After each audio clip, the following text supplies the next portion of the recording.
It's interesting that I came across given the events of 2008 that are happening in the stock market, the subprime crisis that have been triggered, the federal government bailout package for finance institutions, the failure of Lehman Brothers, and the bailout of AIG. It's the time that if people look at this video in 20 years' time, probably the cycle will have been repeated, and you'll say, how the hell can we be making this stupid mistake again? Well, interesting enough, this sort of thing has been going on to a greater or lesser extent.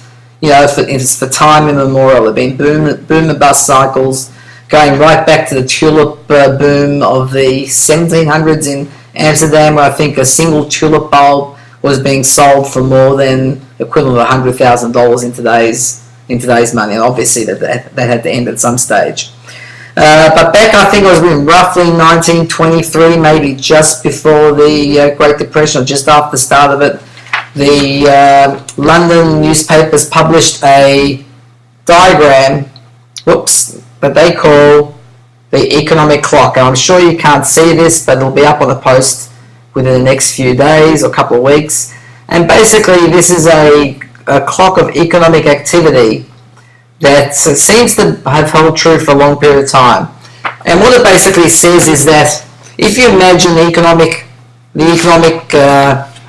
situation as a cycle, things tend to move up and down. So for example, at the top of the clock, if you imagine a clock with 12 o'clock at the top, it might be what they call the top of the boom, when real estate prices are rising. Now, doesn't that sound very familiar to where we're at just over a year ago?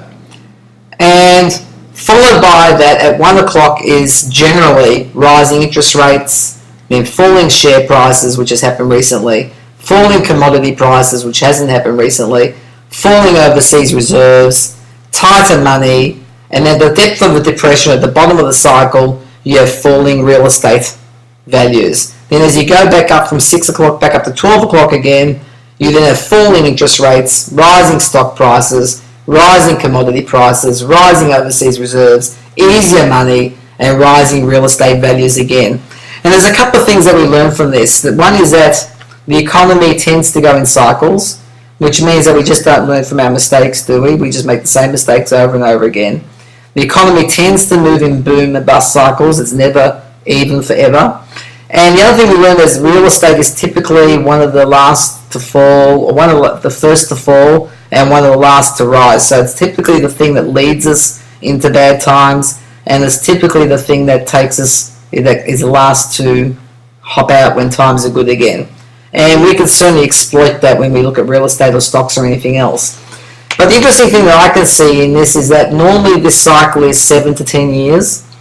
And I think, and it normally follows that particular order that I read out, that you don't have to remember that. We'll see it. You can go to my blog, the 7million7years.com, and you'll be able to see this reproduced there. Or just Google economic clock or London economic clock, and this will pop up on the internet, and you'll see it very quickly.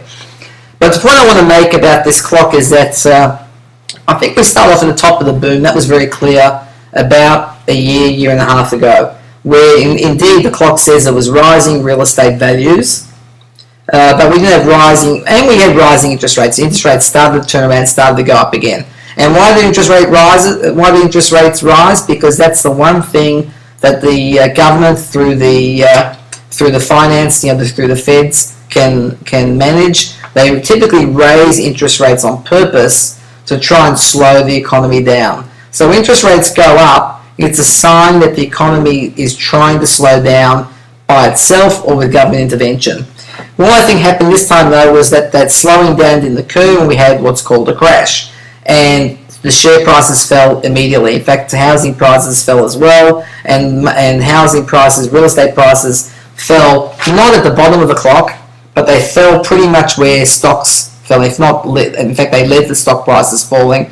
And the reason for that was that, of course, we had the subprime problems, and it was finance stocks that fell because of it. So that's kind of unusual. But what's happened is that the clock has pretty much jumped through that cycle and fallen very quickly to where we are, somewhere around about here, where we're at the bottom of the depression now, where real estate prices have fallen, interest rates obviously falling because the government's trying to slow down the crash.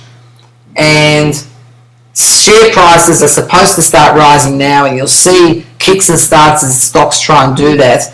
The question is really, we're between 7 and 8 p.m. or a.m., whichever way you want to look at it.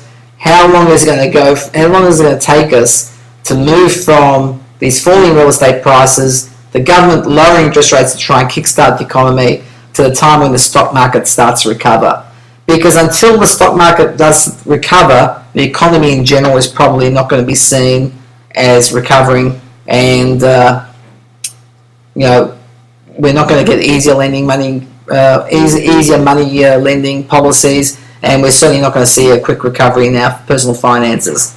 So the clock, I think, tells me something, and that's this. We may have skipped a few numbers on the dial, but in general, there's still going to be a boom and bust cycle. Eventually, the economy will recover. Will it take 3 months or 6 months? Unlikely. Will there be good news that short-term pushes the stock market up? Absolutely, because the stock market wants to rebound. People generally want to believe that the market's going to go up, but unfortunately, they're very skittish, so every time there's a bit of bad news, the market crashes again.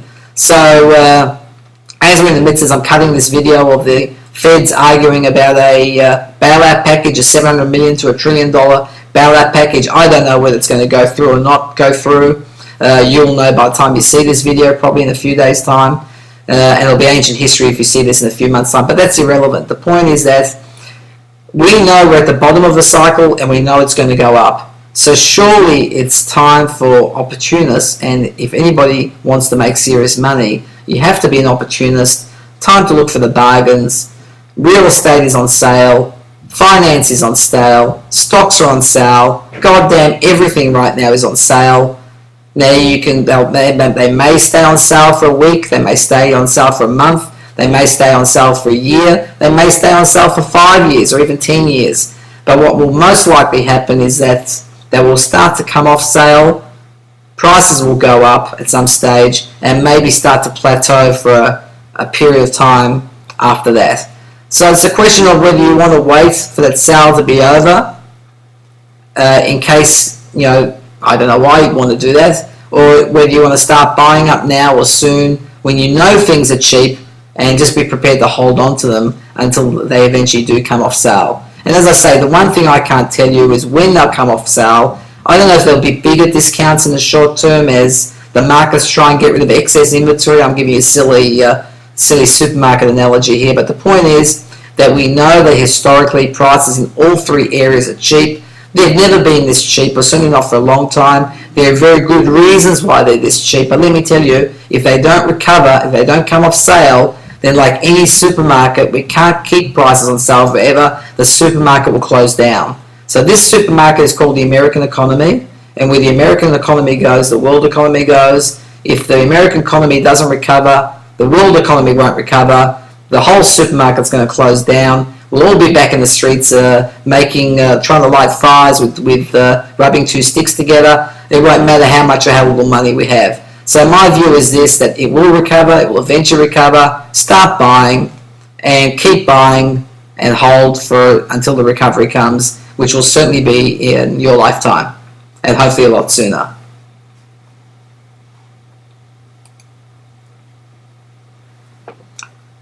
So I'm going to call this